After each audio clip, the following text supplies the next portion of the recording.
বিরতির পর স্বাগত। অবৈজ্ঞানিকভাবে বিদ্যালয়ের পাশে তৈরি করা হয়েছে ডাম্পিং জোন এবং সেই ডাম্পিং জোন বন্ধ করার দাবিতে আজ রাস্তা অবরোধ করেছে প্রমিলা বাহিনীরা। ঘটনা উত্তর ত্রিপুরা জেলার কদমতলা থানাধীন কদমতলা রানীবাড়ি সড়কের সরসপুর তেমাতা এলাকায় এবং মঙ্গলবার সকাল প্রায় 8টা নাগাদ উল্লেখিত স্থানে রাস্তা অবরোধ করে প্রতিবাদে সামিল হয়েছে এলাকাবাসীরা। প্রতিবাদকারীরা জানান যে উক্ত এলাকাটি শান্তিপ্রিয় এবং ঘনবসতি এলাকা, তাছাড়া পাশেই রয়েছে শিক্ষা প্রতিষ্ঠান, কিন্তু ইদানিং কালে দেখা যাচ্ছে যে এখানে ডাম্পিং জোনের ফলে অনেকটাই দুর্গন্ধ সৃষ্টি হচ্ছে গোটা এলাকায়, যার ফলে এলাকাবাসী সহ বিদ্যালয়ে আসা যাওয়া ছাত্রছাত্রীদের অনেকটাই অসুবিধে হচ্ছে, যার ফলে আজকে তারা রাস্তা অবরোধে বসে। এছাড়া নেশার রমরমা বাণিজ্য চলছে এবং সেই রমরমা বাণিজ্যকে বন্ধ করতেই আবেদন বা এক প্রকার বিক্ষোভ প্রদর্শন হয় এলাকাবাসীদের তরফ থেকে। তারা কি বলছেন এই পুরো ঘটনাকে কেন্দ্র করে শুনুন। হইল গিয়া কদমতলা টু রানীবাড়ি রাস্তা বায়া এখানে হইল কি সরলার রাস্তার তিমুকা। এই তিমুকার মধ্যে আমরা লক্ষ্য করতেছি কয়েকদিন ধরে একটা গড় তৈরি করা হইতেছে। আমরা বিভিন্ন সূত্র থেকে জানতে পারছি যে এখানে নাকি একটা দেশীয় মদের দোকান খোলা হইবে।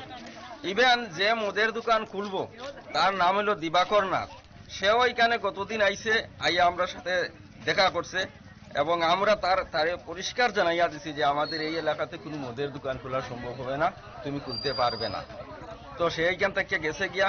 এর পরবর্তী সময় আমরা দেখতেছি যে এখানে মদের দোকান খোলার জন্য টিন দিয়া একটা ঘর তারা তৈরি করছে। তো আমাদের এলাকার মানুষের কথা হলো যে আমরা এই এলাকার শান্তিপ্রিয় মানুষ, আমরা এখানে ঘনবসতিপূর্ণ এলাকা, এই ঘনবসতিপূর্ণ এই গ্রামীণ এলাকার মাঝখানে একটা দেশীয় মদের দোকান খোলা হবে, এটা আমরা কোনো অবস্থাতেই আমরা মানিয়ে নিতে পারি না। আমরা আশঙ্কা করতেছি আমাদের এলাকার শান্তি বিঘ্নিত হবে এবং এলাকার পোলাপান যারা আছে তাদের ভবিষ্যৎ অন্ধকারে যাবে।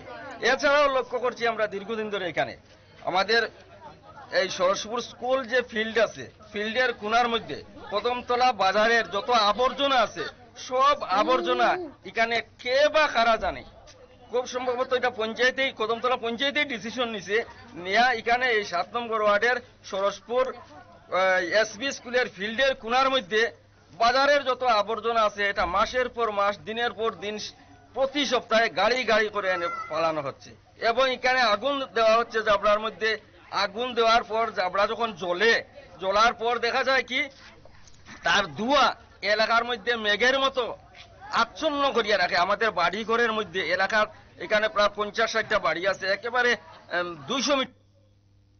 আপনারা শুনলেন এলাকাবাসীদের অভিযোগ, তারা কিন্তু দুই বিষয় নিয়ে আজকের এই বিক্ষোভে সামিল হয়েছে। এখন দেখার বিষয় যে সংশ্লিষ্ট প্রশাসন এই বিষয়ে কি ধরনের পদক্ষেপ গ্রহণ করে।